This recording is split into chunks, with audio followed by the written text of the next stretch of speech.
If you could pick the ideal qualities of your next U.S. Senator, what would they be?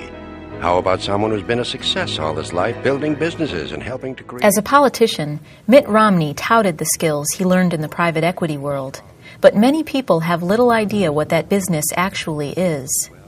In 1984, he left a comfortable job as a top consultant at Bain & Company to start an investment firm called Bain Capital. As a consultant, Romney had told other people how to run their businesses. But now the Bain brand would be putting its money where its mouth was. Bain Capital was at both ends of the hook.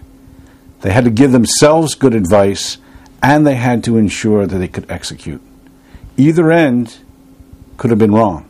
But if you got both ends right, the returns were magnificent. As head of the new Bain spin-off company, Romney was under intense pressure.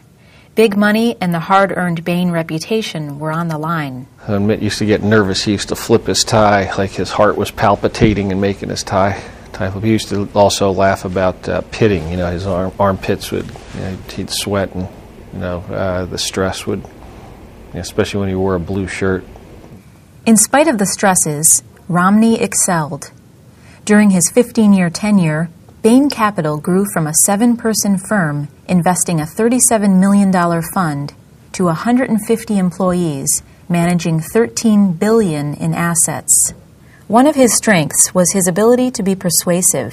He could bring a room full of highly intelligent, strong-willed board members to consensus without ruffling a feather. He would say, Marty, you just said such and such. I guess what you're really looking for is this, right? And Marty would say, yeah. Or, Arthur, I know what your concern is. It's that, right? Well, God, and he's also very shucks G. Willikers in how he'd say things. Gosh, it strikes me that if we did such and such, we could deal with Arthur's concern, we could deal with Marty's concern, and Tom, I think it would be consistent with the strategy you wanted to pursue. And you'd say, mentally, you'd say, thank you very much. As a leader, appearance was important to him. The offices of Bain Capital were famously austere, and its employees didn't spend lavishly on trips and meals. Mitt was cheap. Threw nickels around like manhole covers. Well, Mitt inherently is a very value-oriented person. By that I mean he's cheap. I mean, we were so cheap that we would sneak over to Bain & Company and steal lunches out of the conference rooms that were being catered for Bain & Company team meetings. Romney's frugal approach was a factor in Bain's decision to invest in what would become Staples, the office supply superstore. While other investors were skeptical that business customers would save more than a few pennies on office supplies, Romney and Bain took the time to thoroughly analyze whether there was a market. To their surprise, they found that shopping at Staples, a warehouse of office products, could be a way for businesses to save real money. They actually got into the effort of going through the invoices of all these little companies, added them all up, and found out that, lo and behold, the market was even slightly larger than I thought it was. Staples would go on to become a retail phenomenon.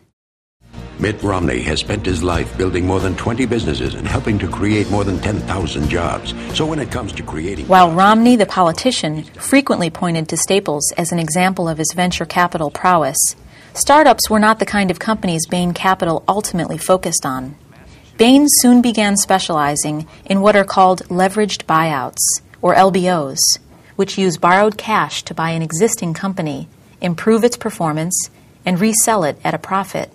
They could take something like Dunkin' Donuts, for example, and say, Dunkin' Donuts has a strong regional brand.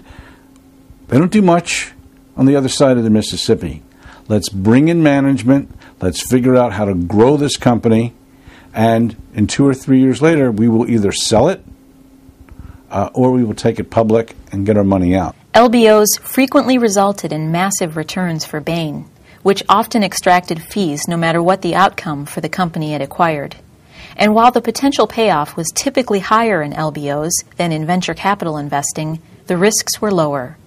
Romney explains why Bain became primarily an LBO firm. What we found with experience was that there's a lot greater risk in a startup than there is in acquiring an existing company and trying to make it better. I didn't want to invest in startups where the success of the enterprise depended upon something that was out of our control, such as could Dr. X make the technology work, or would the market develop in the future that had not yet come to fruition. Targeting firms for leveraged buyouts is very different from investing in startups, where new companies and new jobs are created. Both types of ventures are intended to make money, but LBOs often result in immediate job losses, since firms like Bain Capital sometimes extract additional profits from an existing business by shrinking the company, moving jobs offshore, or firing people. This is a business. It is not a nonprofit. It is not built for the public good. There are fringe benefits. When a company grows, such as Staples, and employs lots of people, yes, society benefits. But the goal of the investor in Bain Capital is to make absolute returns, capital on capital. When they do well, Bain does well. When Bain does well, the investors do well. It is essentially capitalism at its finest and its worst.